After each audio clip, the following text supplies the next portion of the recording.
अच्छी गेंद नहीं थी, लेग स्टंप के बाहर, और विक्रांत ने बड़ी आसानी से अपनी कलाई का इस्तेमाल किया। 4 रन। यह बहुत ज़रूरी है कि आप सही लंबाई पे सही दिशा पे गेंदबाजी करें वरुण बडोला, क्योंकि थोड़ा भी दिशा से भटकेंगे। विक्रांत ऐसे बल्लेबाज हैं जो कि हावी हो सकते हैं, और वही किया उन्होंने।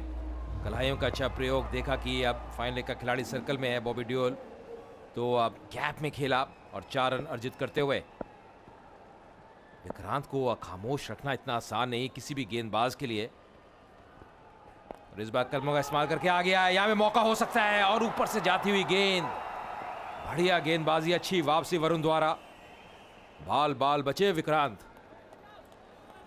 जी हाँ, पहली बार ये कहना होगा कि जो ये योजना है कि 30 गज के दायरे के कुछ 5-6 गज अंदर रहे क्षेत्र रक्षक, वो चली नहीं, क्योंकि अगर थोड़ा सा बाहर रहते इस बार तो बड़ी आसानी से कैच ले सकते थे, लेकिन पीछे हिलना इतना आसान नहीं। अच्छी डाइव की थी राजा ने। और अगर अब यहाँ पे अब चारों कैच लपक लेते तो एक बहुत बड़ी सफलता होती है मुंबई हीरोज के लिए। फिलहाल अब एक बार फिर पृथ्वी स्ट्राइक पे।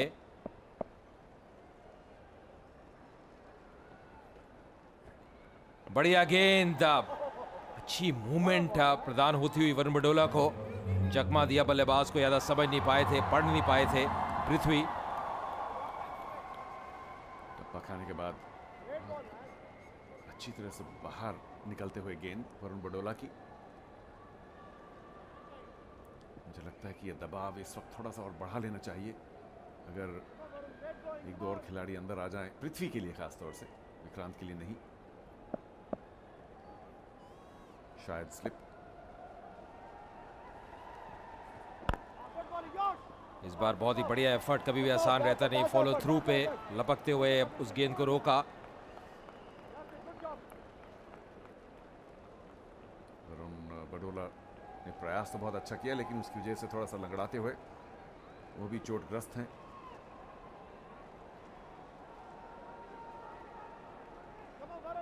मुंबई हीरोज आज अजय जिस जोश के साथ खेल रहे हैं, कुछ एक अलग ही अंदाज है। एक तो जो उन्होंने 171 रन बनाए, उसके बाद जिस तरह से उसका डिफेंस कर रहे हैं। बिल्कुल सही कहा चारू आपने, और कहीं ना कहीं वो संघर्ष कर रहे हैं। वो जानते हैं कि ये मुकाबला उनके लिए जीतना बहुत ज़रूरी है, ये उनकी होम ग्राउंड है। विकेट ज़रूर अनुकूल है बल्लेबाजी के लिए, पर अब क्योंकि अब दूधिया रोशनी में नहाया हुआ स्टेडियम है, बहुत ही बढ़िया वातावरण है, तो अब गेंद थोड़ी सीम भी होगी, मूव भी करेगी। और वरुण बडोला की खासकर अगर बात करें चारों, तो अब जो रिलीज है उनका वो काफ़ी बढ़िया रहता है, जो सीम पोजीशन है। स्लिप रखना बहुत जरूरी। एक बार फिर लेन मिस। 5 ओवर के बाद 38 पे 1।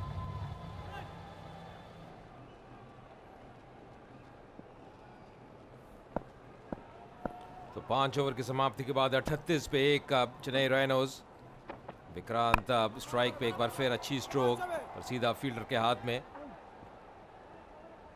29 पे पहुंच चुके हैं विक्रांत। पृथ्वी को ज़्यादा स्ट्राइक अभी तक मिली नहीं है। 5 पे पृथ्वी, और इस सादारी की बात करें, अब 34 रनों की हो चुकी है इस जोड़ी के बीच। यहाँ से 89 गेंदों में अब 134 रन चाहिए मुकाबला जीतने के लिए राइनर्स को। तो सही है, अब रास्ते पे ज़रूर है, पर अब जैसे हम पहले भी चर्चा कर रहे थे, विक्रांत की एक महत्वपूर्ण विकेट रहेगी यहाँ पे मुंबई हीरोज़ के लिए।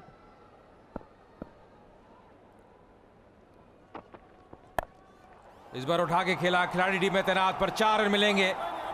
बहुत ही जबरदस्त प्लेसमेंट कहना होगा विक्रांत द्वारा, और मात्र गेंद को दिशा प्रदान करते हुए। जी 130 रन बनाने हैं सिर्फ 88 गेंदों में, लेकिन जब तक विक्रांत जैसा आकर्षक और आक्रामक बल्लेबाज मैदान में है, तो ऐसा जरूर प्रतीत होता है कि चेन्नई राइनोज ये 130 रन बना पाएंगे। और सुनील शेट्टी सर को अपने हाथ में लेते हुए शायद जानते हैं कि ये विकेट लेना बहुत जरूरी है। पिछले ओवर में वरुण बडोला की गेंद पर एक हाफ चांस जरूर मिली थी, एक लीडिंग एज गया था बैकवर्ड पॉइंट पर, लेकिन बहुत ही मुश्किल अपॉर्चुनिटी।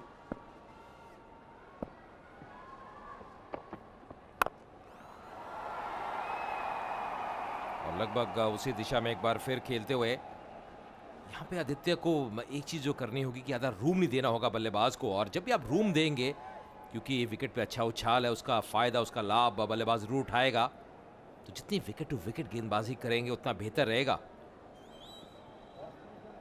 फील्ड रिस्ट्रिक्शंस का ये आखिरी ओवर है और मुंबई हीरोज़ के लिए बहुत महत्वपूर्ण कि पृथ्वी को जितना हो सके स्ट्राइक पर रखें और विक्रांत को नॉन स्ट्राइकर पर।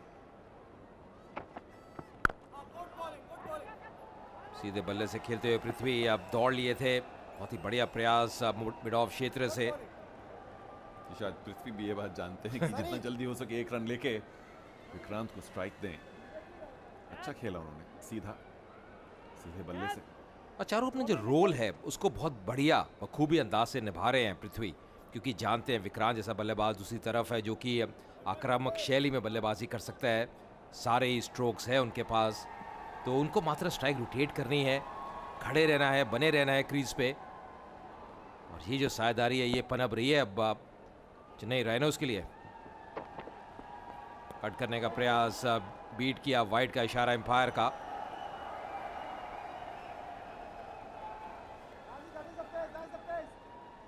जी आदित्य एक बार फिर गति पर फोकस कर रहे हैं और नियंत्रण पर नहीं, क्योंकि जितनी तेज गेंद आती है अगर उस पर नियंत्रण ना हो तो उतनी तेजी से बाउंड्री की तरफ भी जाती है, जैसे विक्रांत ने दर्शाया है।